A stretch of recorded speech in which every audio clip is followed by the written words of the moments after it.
এই রেসিপিতে বাঁধাকপি পাকোড়া যাকেই খাওয়াবেন সে আপনার ফ্যান হয়ে যাবে কনফার্ম। বাচ্চা থেকে শুরু করে যে কোনো বয়স্কের সব মানুষরা এটা খুব পছন্দ করবে। প্রথমে আমি বাঁধাকপিগুলো কুচি কুচি করে নিয়েছি, তারপর লবণ দিয়ে চটকে নরম করে পানিটা ফেলে দিয়েছি, তারপর গাজর কুচি দিয়ে দিয়েছি, 1 কাপ পরিমাণ পেঁয়াজ কুচি দিয়েছি, তারপরে কাঁচামরিচ কুচি দিয়েছি, 1 চামচ আদা বাটা, 1 চামচ রসুন বাটা দিয়ে দিলাম।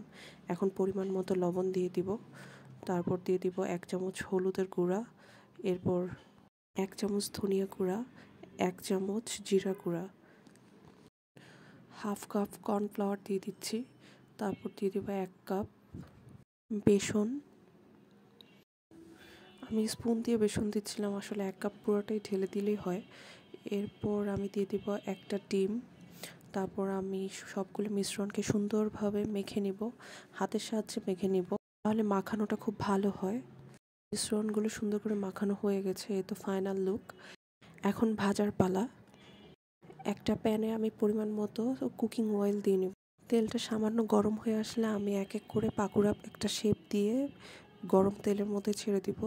একটা টিপস হচ্ছে পাকোড়াগুলো লো আঁচে ভাজতে হবে। যদি হাই আঁচে ভাজি তাহলে পাকোড়াগুলো উপর সাইডটা ক্রিস্পি হয়ে যাবে, ভিতরে কাঁচা থাকবে, সেক্ষেত্রে একটুও মজা লাগবে না, আর পাকোড়াগুলো ভালোভাবে সিদ্ধ হবে না। লো আঁচে এইভাবে ভাজার পর যখন একবার ব্রাউন কালার হয়ে আসবে, তারপর আমি পাকোড়াগুলোকে উল্টে দিব। এই তো এভাবে আমি ভেজে নেব সবগুলো পাকোড়া। আমার পাকোড়া ডান, এখন খাওয়ার পালা। পাকোড়াটা খুবই টেস্টি ছিল। যেসব বাচ্চারা ভেজিটেবল খেতে চায় না তাদেরকে ঠিক এইভাবে পাকোড়া বানিয়ে সস দিয়ে পরিবেশন করে দিলে তারা খেতে বাধ্য হবে।